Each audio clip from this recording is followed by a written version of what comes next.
Assalamualaikum warahmatullahi wabarakatuh.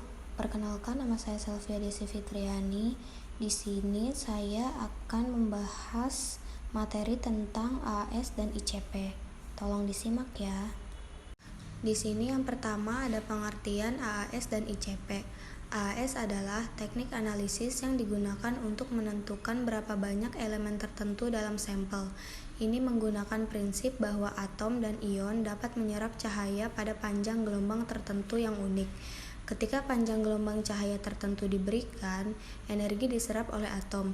Analisis ICP juga disebut pengujian ICP dilakukan untuk mengidentifikasi dan mengukur berbagai elemen kimia dalam sampel logam dan mineral.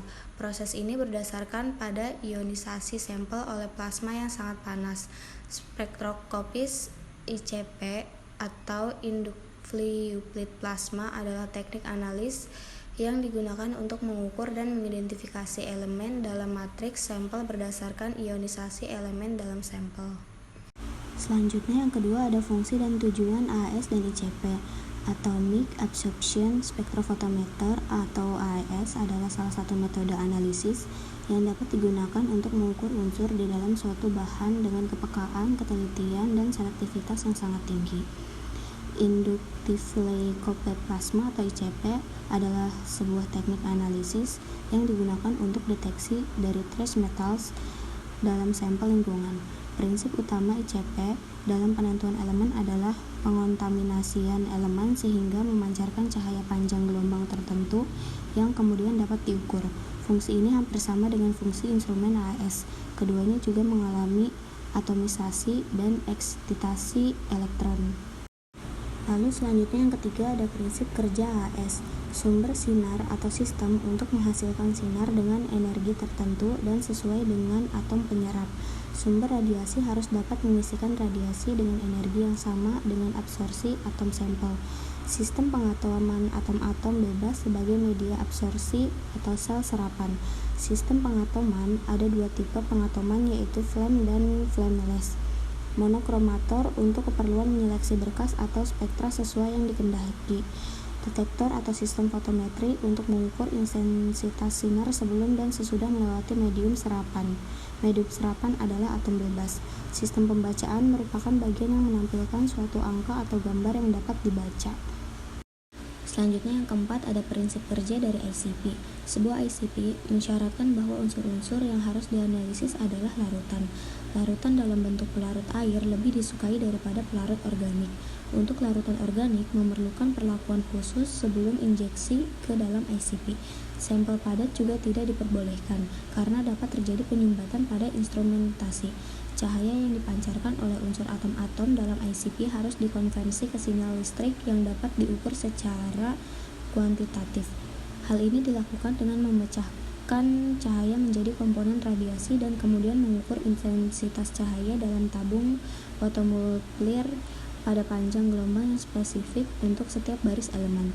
Cahaya yang dipancarkan oleh atom atau ion dalam ICP diubah menjadi sinyal-sinyal listrik oleh fotomultiplier dalam spektrometer. Dalam segi limit, ICP memiliki deteksi limit yang lebih dibanding flame AAS, namun lebih besar limitnya bila dibandingkan dengan sistem tungku karbon. Gas pada AAS menggunakan asetilen dan udara atau N2O, sedangkan ICP menggunakan argon sebagai gas pembakar dengan pemakaian satu tabung argon selama kurang lebih 4 jam. Selanjutnya yang kelima ada kalibrasi AAS dan ICP. AAS adalah teknik spektrometri atom optik yang didasarkan pada pengukuran serapan spesifik yang berasal dari atom bebas non-ionisasi dalam fase gas. Untuk mentransfer analit ke atom bebas, berbagai jenis alat penyemprot digunakan. Jenis api dan tungku grafit adalah yang paling sering digunakan. Kesimpulannya harus dicatat bahwa fast dan GFAS adalah sumber ekstasi suhu rendah dengan kurva kalibrasi yang menunjukkan linearitas yang baik di area konsentrasi rendah. Namun, ISPOS adalah sumber eksitasi suhu tinggi dan rentang dinamis besar 4 hingga 6. Urutan besarnya untuk kurva kalibrasi, oleh karena itu ICPOS memungkinkan penentuan unsur-unsur dalam rentang konsentrasi dari unsur jejak hingga matriks secara bersamaan. troubleshooting dari HAS yaitu yang pertama ada film tidak menyala, maka solusinya ialah periksa tekanan gas menuju HAS dan pastikan tidak tersumbat pada selang atau tabing. Periksa kondisi pressure switch dan kalibrasinya. Yang kedua, ada burner tidak terpasang atau salah tip burner, maka solusinya ialah burner yang dipasang sesuai dengan jenis flame yang akan digunakan dan diperiksa kondisi microwitch pendeteksi burner dan tipenya.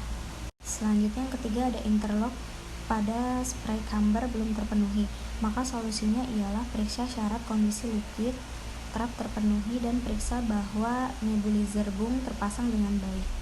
Yang keempat ada flame window interlock tidak terpasang dengan benar, maka solusinya ialah kurangi cahaya di sekitar AAS dan periksa kondisi flame sensor.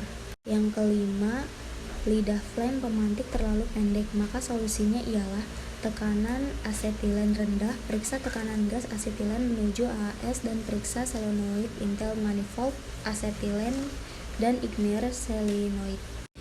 Yang ketujuh ada aliran oksidan terlalu besar atau resiko oksidan terhadap fuel terlalu besar, maka periksa kondisi null ring cell pada nebulizer dan spray camber dan pastikan nebulizer telah terpasang dan diatur dengan benar. Yang kedelapan, terdapat penyumbatan nebulizer, maka solusinya ialah bila setidaknya 10 menit dengan reagen kosong sebelum memadamkan plasma dan gunakan hanya tisu yang tidak berserabut. Selanjutnya ada kerucut antar muka, periksa kerucut ada masalah, maka solusinya ialah periksa kon secara visual untuk mengevaluasi kondisinya. Misalnya, pemeriksaan penumpukan matriks lebih di ujungnya. Periksa apakah lubang kon rusak dan perlu diganti. Konfirmasikan apakah proses pemeliharaan pembersihan telah dilakukan telah berhasil. Lalu selanjutnya ada sistem ruang penyemprot kotor, maka solusinya ialah rendam semalaman dalam larutan deterjen 25%. Sebaiknya biarkan terendam selama 24 jam dan gunakan deterjen laboratorium, misalkan deterjen laboratorium. Lalu selanjutnya, pipa pompa diameter ada masalah, maka solusinya ialah bersihkan pipa baru terlebih dahulu untuk menghilangkan potensi kontaminasi. Menggunakan pipa lama dapat menyebabkan terhadap masalah presisi dan stabilitas serta dapat juga berkontribusi terhadap penyumbatan nebulizer jika lapisan dalam rusak.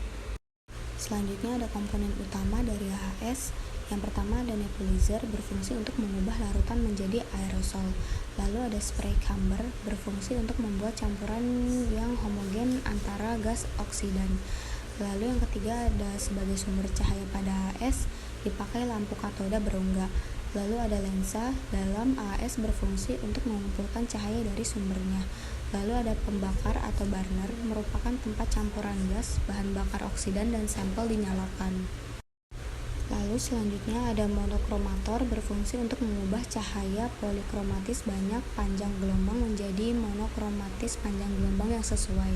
Lalu ada slit merupakan bagian dari AAS yang berfungsi untuk mempersempit cahaya yang akan masuk ke detektor.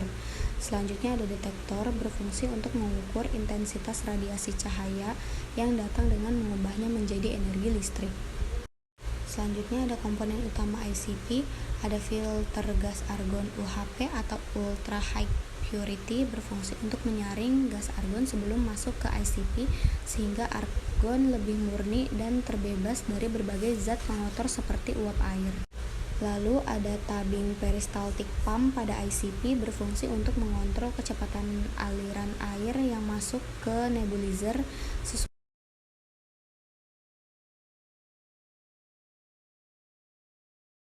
Nebulizer pada ICP berfungsi untuk membentuk aerosol dari cairan yang disemprotkan ke dalam spray chamber.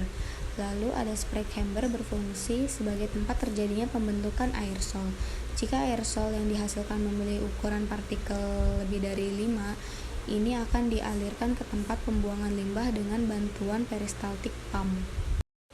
Lalu selanjutnya ada torch, merupakan tempat terbentuknya plasma sehingga sampel yang dianalisis dapat diemisikan pada suhu 10.000 K. Lalu ada benet torch, terbuat dari kuarsa yang dipasang antara ujung torch dengan coil, berfungsi untuk mencegah kontak langsung antara plasma dengan coil. Lalu ada induction coil. Induction coil berfungsi untuk menghasilkan induksi medan magnet yang dialiri radio frekuensi tinggi. Selanjutnya ada snout, diletakkan antara plasma dan preoptik sehingga memungkinkan ICP varian Vista MPX mampu mendeteksi panjang gelombang di bawah 190.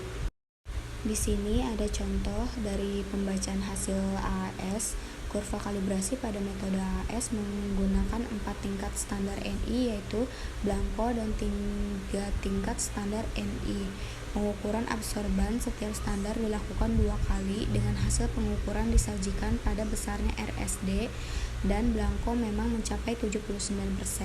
Namun demikian, hal ini diakibatkan oleh kandungan NI yang hampir tidak ada sehingga perubahan pembacaan sedikit dapat langsung menaikkan nilai standar deviasi. Lalu yang terakhir di sini adalah contoh pembacaan dari hasil ICP. Bisa teman-teman lihat, ini adalah tabel dan kurva dari pembacaan hasil ICP. Demikian pemaparan materi yang bisa saya sampaikan. Kurang lebihnya mohon maaf. Wassalamualaikum warahmatullahi wabarakatuh.